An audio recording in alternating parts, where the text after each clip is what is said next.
la palabra a cada uno de nosotros nos habla, pero hay momentos que solamente queremos que Dios llene mi necesidad, lo que ahorita estoy pasando.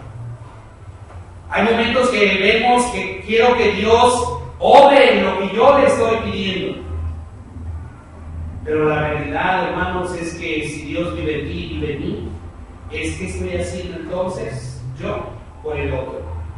Dice en 1 Tesalonicenses 3:12, y el Señor os haga crecer y abundar en amor en unos para con otros y para con todos, como también lo hacemos nosotros para con vosotros. Pero ese crecimiento nos cuesta cuando también tenemos nosotros malas acciones, malos hábitos, y entonces eso nos perjudica, en cual nosotros no trabajamos con la gente. ¿Por qué? Porque hoy verdaderamente vemos que lo que le pase a las personas pues solamente me puede interesar como morbo. ¿Qué le pasó, no? ¿Y cómo fue? Pero la realidad es que estamos haciendo nosotros por salvar, por ayudar, por hacer.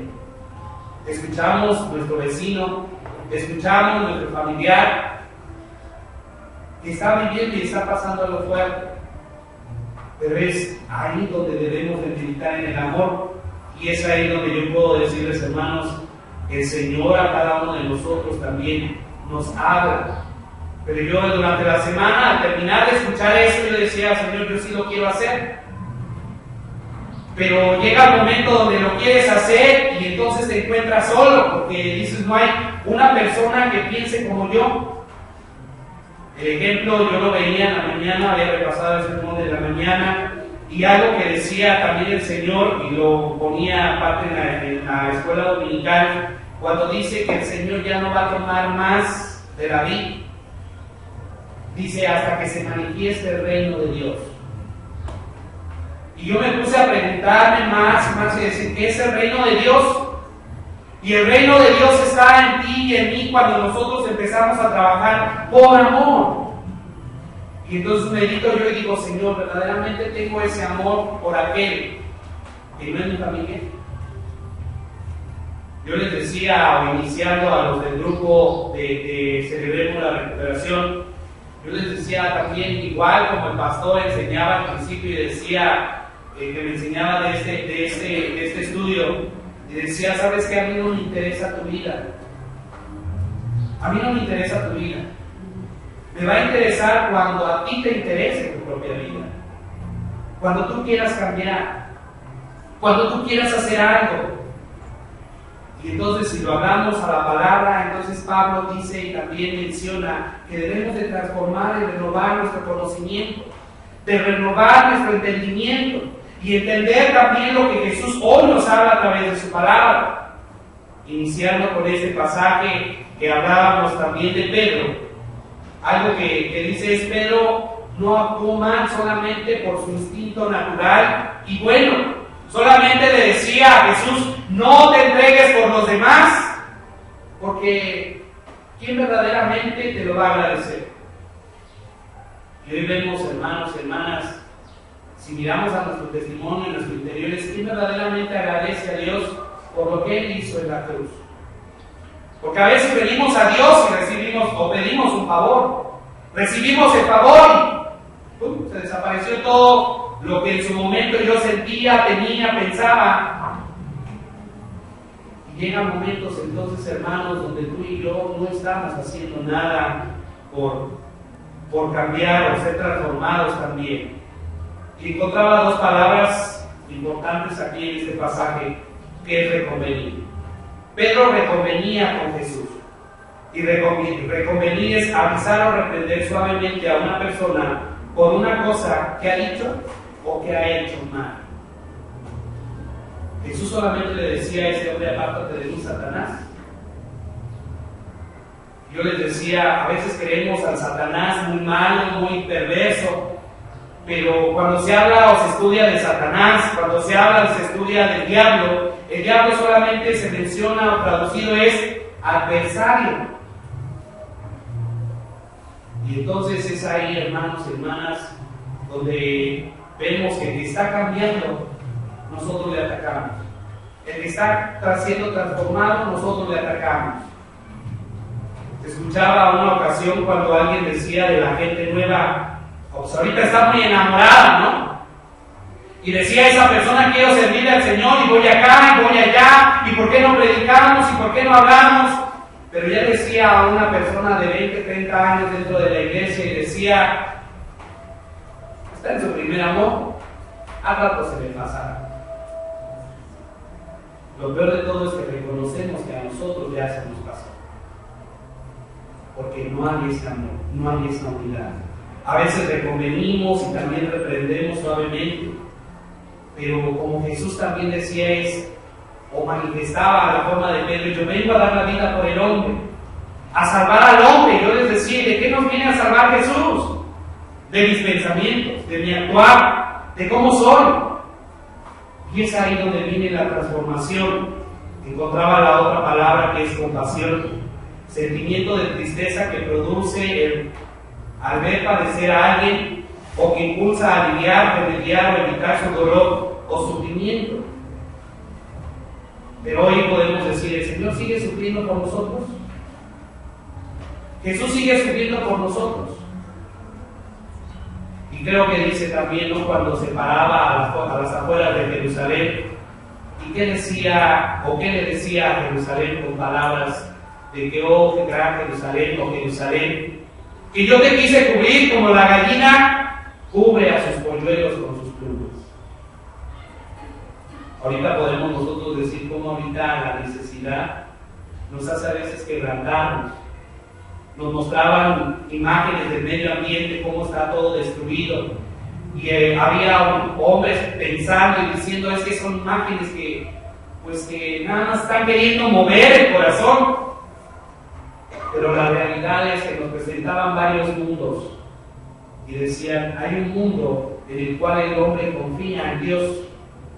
Y entonces toma una confianza para trabajar en el mundo y decirle a otros que necesitan de esa salvación. Yo escuchaba esa reflexión cuando el hombre o el padre iba caminando con el hijo en el campo y dice que empezaba a tronar el cielo y el niño va caminando, dice, se encuentra con un hoyo de hormigas y entonces ve a las hormigas saliendo del hoyo y entonces decía, hormiguitas, métanse, el agua las va a ahogar. Y lo único que el padre le decía, para que ellas te escuchen, tienes que hacerte como una de ellas. Y es ahí, hermanos, hermanas, donde vemos que esa compasión la quiso tener Pedro con Jesús.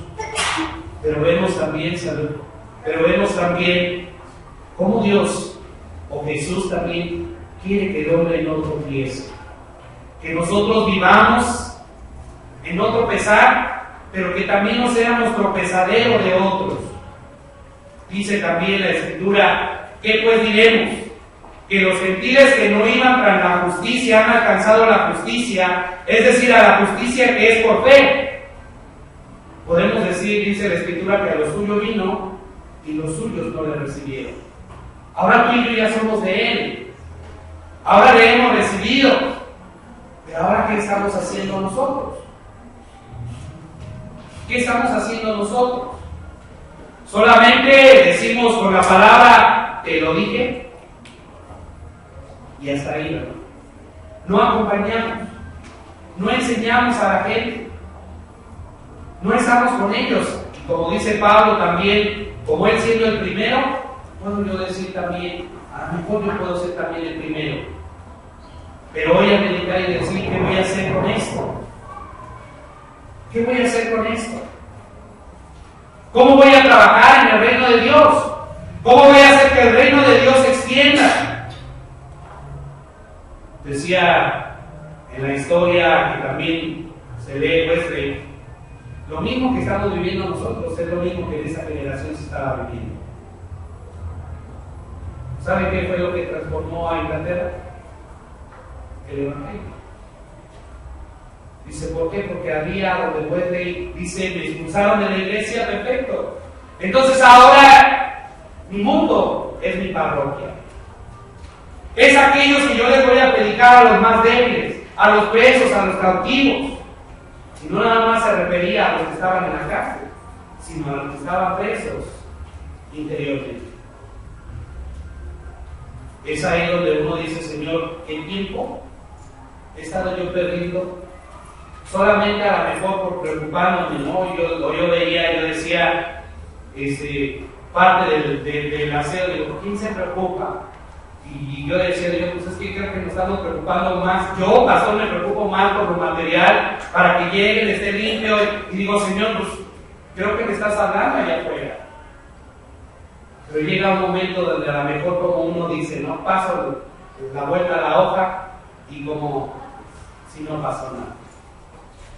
Entonces dice, los gentiles alcanzan la gracia, los gentiles alcanzan la justicia, pero porque verdaderamente están conociendo a Dios.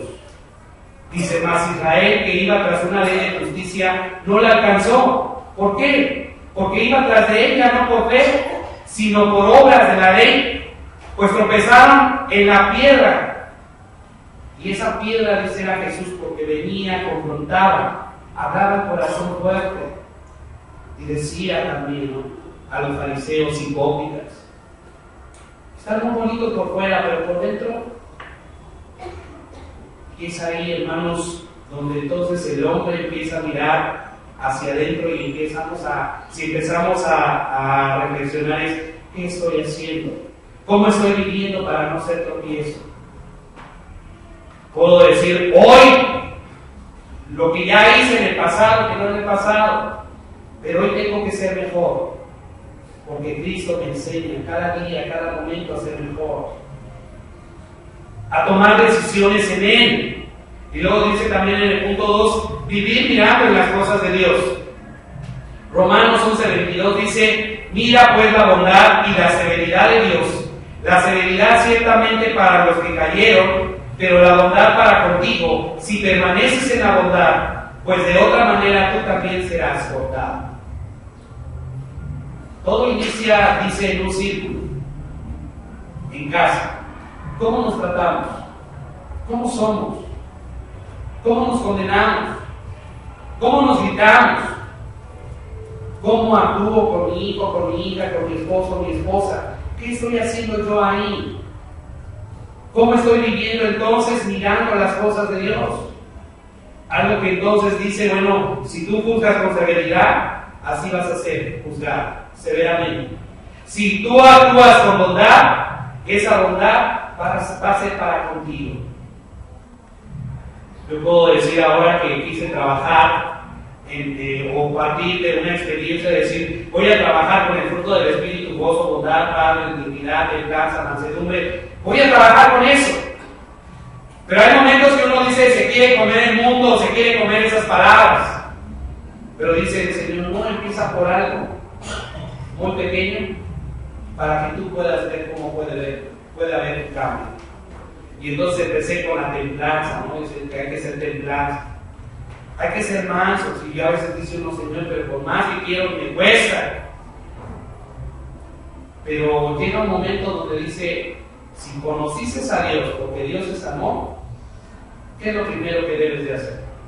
¿Cómo puedes vivir? ¿O cómo puedes mirar las cosas de Dios? Dice, con amor. Pero hay momentos que nosotros no miramos con amor, o miramos con amor, pero viene el juicio. Miramos con amor, pero viene la condenación. Miramos con amor, pero a veces también lo que nosotros hacemos es destruirnos. Sin embargo, decimos que amamos, pero hoy mirar las cosas de Dios es mirarlas entonces con bondad. Punto 3. No vivir en la mira de los hombres. Ya no sabemos el pasaje que dice que aquel que mira la paja del ojo ajeno, ¿qué tiene que hacer? Mirar la suya, que es una bigota. A veces nosotros nos referimos a un palote grandote, no sé cómo lo piensen, ¿no? Pero se está refiriendo a tus hechos, a tus actos, porque a veces estás actuando más mal tú que el otro. A veces estás actuando más mal tú que el otro. Yo pregunto también en casa, cuando decimos que el hombre o la mujer nunca va a cambiar porque es así, pero alguien decía, cuando verdaderamente amas, inicias cambiando tú. Y cuando empiezas a cambiar tú, empiezas a ver esa transformación en tu pareja. Yo antes también meditando, y yo le decía a mi esposa, ¿por qué a veces la gente en una cosa tan pequeña lo hace así, ¿no? Grandotote. Y a veces por una cosa pequeña se divorcian. Y a veces por una cosa tan pequeña los hijos se van de casa. Dice, porque también no sabemos actuar entonces con bondad. Y principalmente el amor. Yo le decía en la mañana a una de las hermanas, yo le decía, hermana, ¿usted por qué nunca abraza así con todo su corazón, su cuerpo, su ser, ¿no? Y primero decía, es que yo no fui enseñada. Yo dije, bueno, somos igual. Y luego le decía, pero si yo abrazo a alguien, ¿qué tal si se enoja? Y yo decía, creo que también he pensado igual. Porque también sé que dentro de mí a veces se quiere desbordar ese amor de abrazar a todos y a veces hasta darles de beso en la mejilla, pero llega a esa parte de conciencia que dice, ¿y si alguien me dice algo? ¿Y si alguien se enoja? ¿Y si alguien me dice, pues este loco, qué le pasa? Y la hermana me decía, así yo también pienso. Yo le decía, estamos igual. Pero es ahí, hermanos, a no vivir entonces conforme a los hombres, porque dice Gálatas 5:15, pero si os mordéis y os coméis unos a otros, mirad que también no os consumáis unos a otros. Romanos 9:31 dice, mas Israel que iba tras una ley de justicia no la alcanzó, y fue precisamente por eso. Pregunto yo, ¿cuál fue la tribu que permaneció? ¿Cuál fue la tribu que no se contaminó? ¿Cuál fue la tribu que no buscó otros dioses? La de Leví. Y es ahí, dice, porque ese pueblo adoraba, porque ese pueblo buscaba a Dios.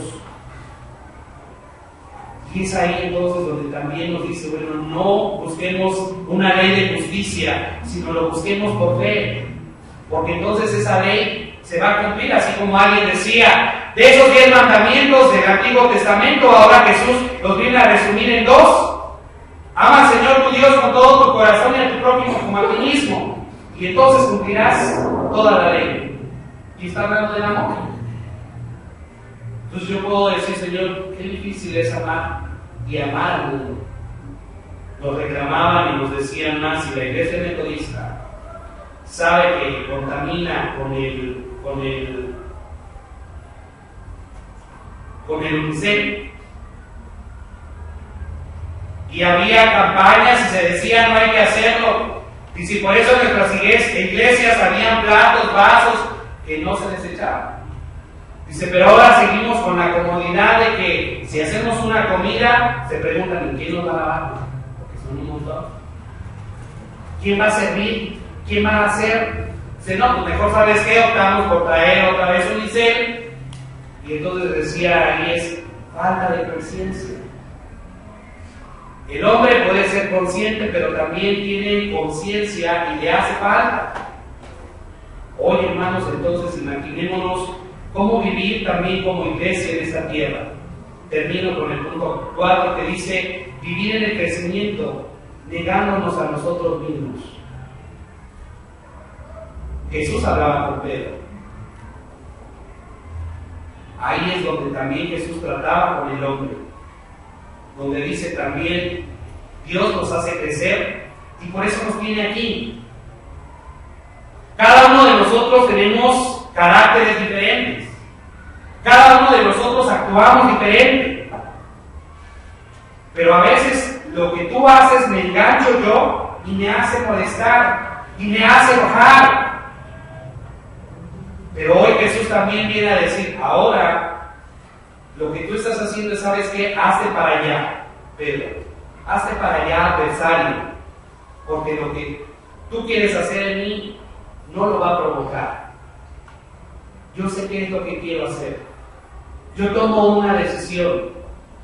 Y es entonces donde podemos nosotros mirar cómo Dios a nosotros nos hace crecer. A veces nos estancamos, a veces seguimos aprendiendo, pero Él nos quiere rescatar de ese hoyo en el cual nosotros estamos. Poder meditar, hermanos y hermanas, en cómo también a nosotros nos gusta expresarnos y nosotros ponemos opiniones diversas. Pero Pablo, cuando hablaba a diferentes iglesias, hablaba especialmente de unidos en amor. Amémonos unos a otros, Jesús lo decía. Porque si verdaderamente ese amor está, de este lugar van a ser el amor hacia los demás. Es lo que pasó en Inglaterra. Se reunían en casas, se estudiaba la palabra, comentaban unos a otros en qué habían fallado, se ayudaban unos a otros. Lo que a muchos de nosotros los metodistas no nos gusta es cuando vuelve decía, ¿tienes 3 semanas? Para mostrar que eres cristiano. Si en 3 semanas tú no muestras que eres cristiano, no sirves para ser cristiano. Si hoy lo tomamos en estos tiempos, hermanos, todos así, no puede ser. Me dijo, me hizo, Sí, hermanos. Hoy nos hemos vuelto también entonces un cristianismo light. Hoy el Señor nos llama entonces a despojarnos, a negarnos. Me cuesta a mí también, lo sé. Pero yo también he dicho, Dios, cuando he estado en un problema, o estuve en un problema durante la semana, yo le decía a Dios en oración, te entrego todo, ahí está. Y entonces ya después de que reflexioné, yo dije, pues nada más te entregué mi dolor que estaba padeciendo por este problema, pero realmente no te entregué todo lo que soy, todo mi ser, porque todavía me cuesta entregarte cosas. Pero me va enseñando que es poco a poco ir entregando. Vivir como iglesia de Cristo nos llama entonces a negarnos a nosotros mismos. Nuestro ego a hacer un lado. Buscar el amor en los demás. Amar a los demás. Nos cuesta, sí, pero ¿cómo lo vamos a hacer entonces? Esa es la pregunta, hermanos.